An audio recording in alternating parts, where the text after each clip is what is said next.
the way I've been thinking about this is really like a startup, and a startup that's going to have to move very, very quickly. So, everything from hiring an interim executive director to getting a board in place to getting a kind of a blueprint. And the sequencing of that is going to be crucial. So I think, we're really looking at getting an interim director in place ASAP. I mean, after this bill signing, we're really starting to be moving quickly on that front. As I mentioned before, the entire board structure, that is going to have to go through Senate confirmation in the September timeframe.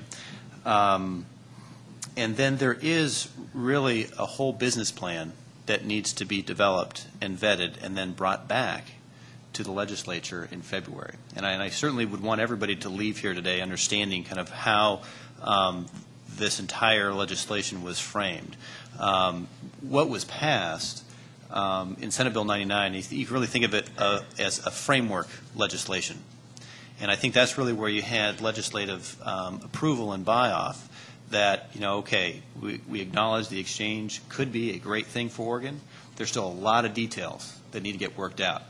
We're going to give you the next really 7 to 8 months to go figure out those details, bring them back to us. And then in February, it's really going to be up to the legislature to pass implementation legislation to then really launch this. So they've kind of given us the okay to put all this together, get the board together, get a business plan together, but then it's really going to be up to them. And so when we look over this next 9 months, I mean, getting all of that structure from from that director to the board to this business plan to the legislation passed, that is kind of front and center right now. Great. Okay. Some of you may have read several months ago now that Oregon received an early innovator grant of what, $40 million to $48 million, thank you, plus some other that you don't know about in the Medicaid funding, for basically to help put together a model IT system.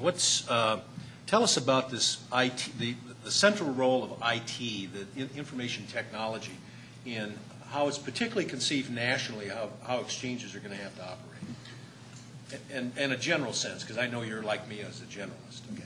Our CIO might be able to ask a question. 7 states received the IT of what they call early innovator grants that were provided by HHS. And the idea there was, rather than having 50 states go out and develop all these systems and spend all that money, maybe 7 states, and I think only 6 right now are working on them, 1 withdrew. But maybe those 7 states could go develop these backroom systems that we'll talk about and what they do in a minute, so that other states then can kind of pick and choose what worked, what didn't work, and bring those into their own exchange so that there was some efficiency